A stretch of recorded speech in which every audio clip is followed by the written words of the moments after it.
بسم اللہ الرحمن الرحیم۔ السلام علیکم ورحمۃ اللہ۔ دوستو، یہ واقعہ آج سے 3500 سال پہلے پیش آیا تھا۔ فرعون کے ڈوب کر مرنے کے بعد سمندر نے اس کی لاش کو اللہ کے حکم سے باہر پھینک دیا۔ جب باقی لشکر کا کوئی نام و نشان نہ ملا، مصریوں میں سے کسی شخص نے ساحل پر پڑی اس کی لاش پہچان کر اہل دربار کو بتایا۔ فرعون کی لاش کو محل میں پہنچایا گیا۔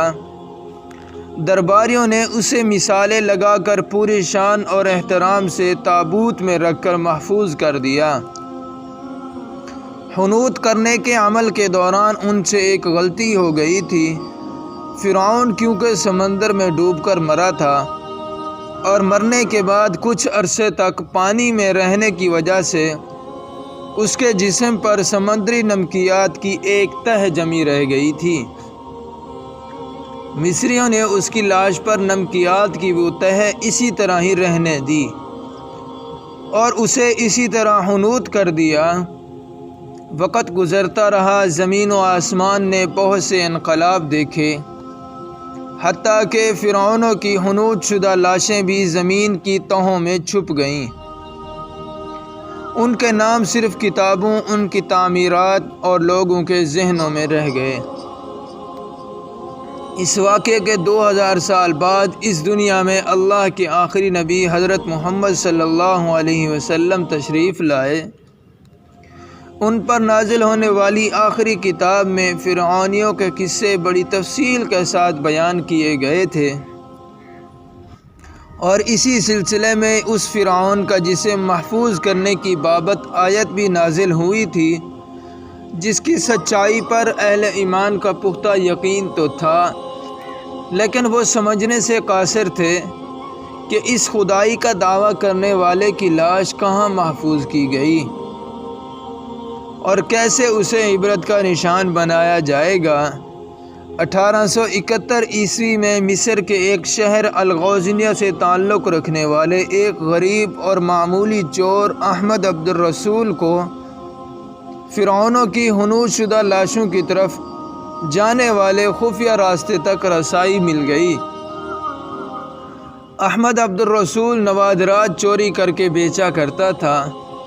ایک دن وہ دریائے نیل کے کنارے کے قریب تبیسہ کے مقام پر اسی سلسلے میں پھر رہا تھا، جب اسے ایک خفیہ راستے کا پتہ چلا۔ وہاں وہ نوادرات کی چوری کے لیے جگہ کھود رہا تھا کہ اسی دوران اسے کچھ لوگوں نے پکڑ لیا اور پولیس کے حوالے کر دیا۔ وہ جس جگہ کو کھود رہا تھا، وہاں سے ملنے والے راستے کی جب مکمل کھدائی کی گئی، 1891 عیسوی کو دوسری ممیوں کے ساتھ اسی غرق ہونے والے فرعون کی لاش بھی مل گئی۔ اس کے کفن پر اس کے سینے کے مقام پر اس کا نام لکھا ہوا تھا۔ ان ممیوں کو ماہرین قاہرہ لے گئے۔ جب ان ممیوں کا تفصیل سے جائزہ لیا گیا تو فرعون والی ممی پر جمی نمکیات کی تہ سے تصدیق ہو گئی کہ یہ وہی فرعون ہے جسے اللہ نے پانی میں غرق کر کے بدترین انجام سے ہمکنار کیا تھا۔ یہ بہت بڑا واقعہ تھا۔ اس کی تصدیق کے لیے دنیا بھر کے ماہرین آثار قدیمہ اور سائنسدان مصر کی طرف روانہ ہوئے۔ مختلف سائنسی ٹیسٹ کرنے کے بعد دنیا بھر کے سائنسدانوں نے تصدیق کر دی کہ دوسری سب لاشوں کی نسبت صرف فرعون کی لاش پر ہی سمندری نمکیات کی تہ جمی ہوئی تھی۔ اسی تصدیق کے بعد اسے فرعون کی لاش قرار دے کر عجائب گھر میں محفوظ کر دیا گیا۔ 1982 عیسوی میں فرعون کی ممی خراب ہونے لگی تو اس وقت کی مصری حکومت نے فرانس کی حکومت کو درخواست کی کہ فرعون کی ممی کو خراب ہونے سے بچایا جائے، نیز جدیدی سائنسی ذرائع سے اس کی موت کی وجہ بھی معلوم کی جائے۔ چنانچہ مصری اور فرانسیسی حکومت نے مل کر ممی کو فرانس لے جانے کا انتظام کیا۔ جب فرعون کی لاش کو فرانس میں پہنچایا گیا تو ایئرپورٹ پر اس دور کے فرانسیسی صدر بذات خود حکومت کے اعلیٰ عہدیداروں، تمام وزراء اور فوج کے افسران کے ساتھ استقبال کے لیے موجود تھے۔ فرعون کی لاش کا استقبال کسی عظیم زندہ بادشاہ کی طرح کیا گیا۔ فوجی دستوں نے سلامی دی اور فرعون کی ممی کو ماہر ڈاکٹر کی ٹیم کے حوالے کیا گیا۔ ٹیم کی سربراہی ڈاکٹر مورس بوکائے نے کی تھی۔ مائکروسکوپک ٹیسٹوں کے ذریعے ممی کے تمام اعضاء کا باریک بینی سے جائزہ لیا گیا تو معلوم ہوا کہ اس کی لاش اور جسم میں موجود سمندری ذرات ابھی تک موجود ہیں اور موت کی وجہ پانی میں ڈوبنے کی وجہ سے ہوئی تھی۔ ایک بادشاہ کی موت پانی میں ڈوبنے کی وجہ سے ہوئی، یہ ڈاکٹر مورس کے لیے حیرت کی بات تھی۔ اس نے اس ممی کے بارے میں مزید جاننے کی کوشش کی۔ اسے معلوم ہوا کہ اس بادشاہ کی موت کے حالات مسلمانوں کے نبی حضرت محمد صلی اللہ علیہ وسلم پر اتری کتاب قرآن مجید میں تفصیل سے درج ہیں۔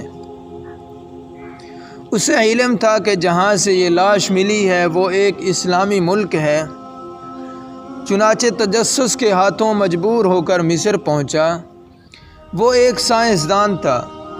اس نے اس معاملے میں مصر کے ہی ایک سائنسدان سے ملاقات کی۔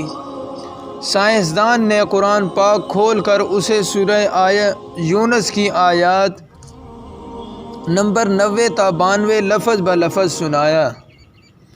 فرعون کا خدائی کا دعویٰ، اس کا ڈوب کر پانی میں مرنا اور پھر پانی سے نکال کر اس کی لاش کا حنوط ہو جانا اور پھر دوبارہ لاش کا ملنا اور پھر اس لاش کو جدیدی سائنسی دور میں محفوظ کیا جانا، سب کا اشارہ ایک جانب تھا اور وہ واضح تھا: بعد میں آنے والے لوگوں کے لیے عبرت بنا دوں گا۔